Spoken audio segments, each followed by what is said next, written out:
Hey guys, how's it going? Welcome back to the Kiwi Lads channel. In this video, I will be doing my preview for the upcoming match between Fiji and New Zealand. But if you do enjoy this video, be sure to leave a like and subscribe to the channel. Nonetheless, let's get straight into this preview. So this game, it is semi-final 1 of the London Sevens, and it should be very entertaining. The winner of this game goes on to face off against the winner of Samoa versus Australia. So this matchup, we've seen it happen a few times in the past. Every time it goes down to the wire, and I have a feeling that this one will be no different. Both sides undefeated, 4 from 4. So someone's streak will continue, and another side will be playing off for the bronze medal. But now looking through our previous fixtures for both of these teams, we will start with Fiji. They were a part of Pool A, and they were able to beat Wales, Spain, and also the USA. So 3 from 3 in the pool stage. Then in their quarterfinal fixture, they were going head-to-head with England, and as much as England wanted to find a way back into that quarterfinal, every time it was just a penalty to the Fijians in the breakdown, and they were able to really assert that dominance, which is something New Zealand cannot allow Fiji to do, or else it will be a very long 14 minutes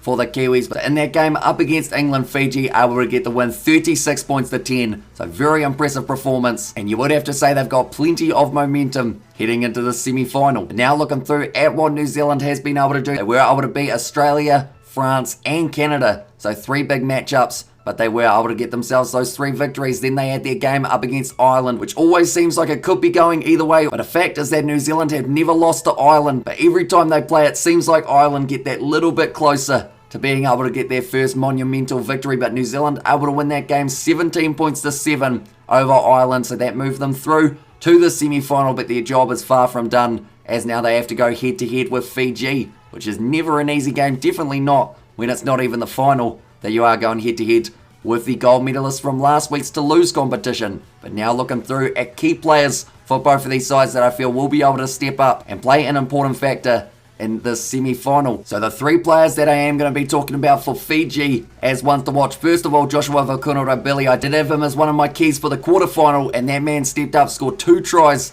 in the very early stages of the match, and really created a mountain that England were going to find extremely challenging to be able to climb.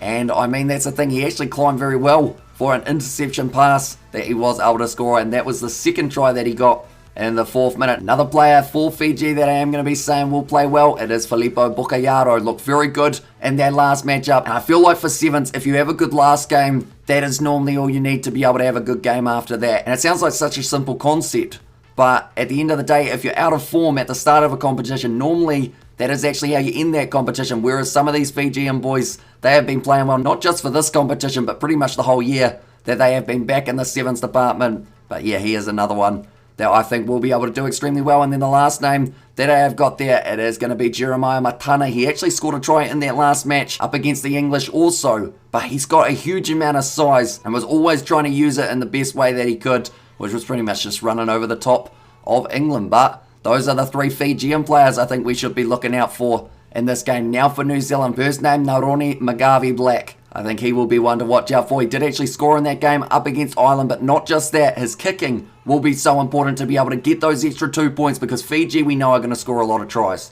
No matter what, they get at least 3 in a game, so you've got to find a way of scoring either 4 or more, or getting a lot more of your kicks than the Fijians are able to. So that's where Magavi Black does come in. Another player that I am going to say to watch out for, it is Caleb Tangita. He came off the bench last game up against the Irish, but he didn't really get too much of an opportunity, probably like a minute or 2 right at the end of the game. So I would like to see him maybe get a little bit more time up against the Fijians, test out that pace that he has got, and see if he can try and get a few line breaks in the process. And then the last name for the Kiwis that I will go with, it is Sam Dixon. He is captain, and he did play pretty well in the last game, and also a few of the games prior to that. And with that experience, I think he's going to be crucial for the Kiwis. But now we're up to that stage. We're trying to predict a score. This one is going to be a tough one to predict. I'm in a little bit of a sticky situation here, because as a New Zealander, I should back New Zealand.